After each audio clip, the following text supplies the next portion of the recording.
Some people are calling it a win for animal welfare and others a loss for religious rights. The EU's highest court is backing a Belgian ban on slaughtering animals that haven't been stunned first. Stunning animals helps prevent pain, which is why animal rights groups are hailing this decision as the most humane way to slaughter livestock. But now, Belgium's Muslim and Jewish groups are outraged. These groups claim that the law goes against kosher and halal rule, which dictate that an animal's throat must be slit with a surgically sharp knife while still conscious. The traditional Muslim and Jewish slaughtering methods are still allowed for ritual purposes, but these groups are scared that nationalists are using this law to stir up anti-immigration sentiment. Well, we have Brooke Goldstein joining us. She's executive director of the Lawfare Project. So, Brooke, can you explain why Jewish and Muslim groups are upset? How does Belgium's law infringe on religious rights? Absolutely. Thank you for having me.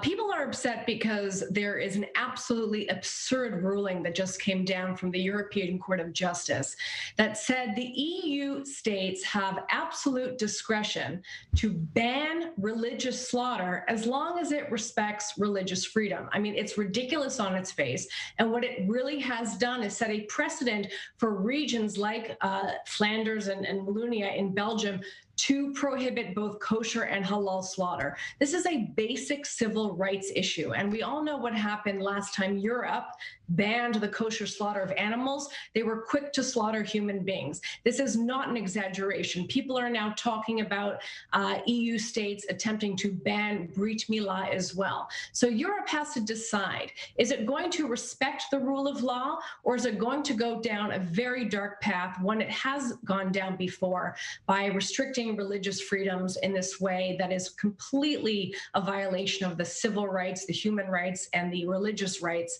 of its citizens.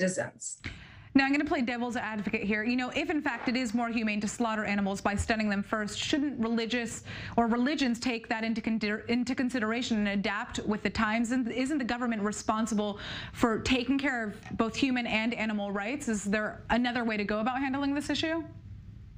Well, you would think, right? But it's not a ruling that's about animal rights. If it was, then there would also be laws and there would also be discussion about the way the animal is handled all the way up until it's slaughtered.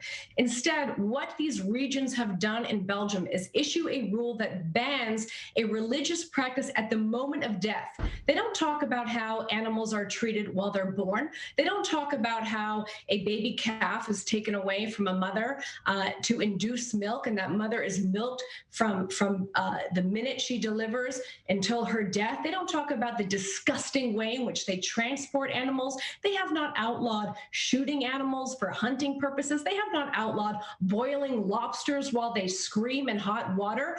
The excuse that this is about animal rights is bogus on its face. This is a targeted attack and a very intentional attack by a feeble-minded court on the religious freedoms of its citizens.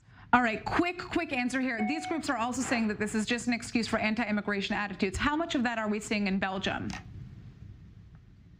You know, I don't know what the motive is behind the law. I'm a lawyer, I'm not a psychologist. All I can say is that when you have courts of law issue these types of arbitrary rulings that go to the heart of the ability of EU citizens to freely practice their religion, that is not democracy. That is called fascism.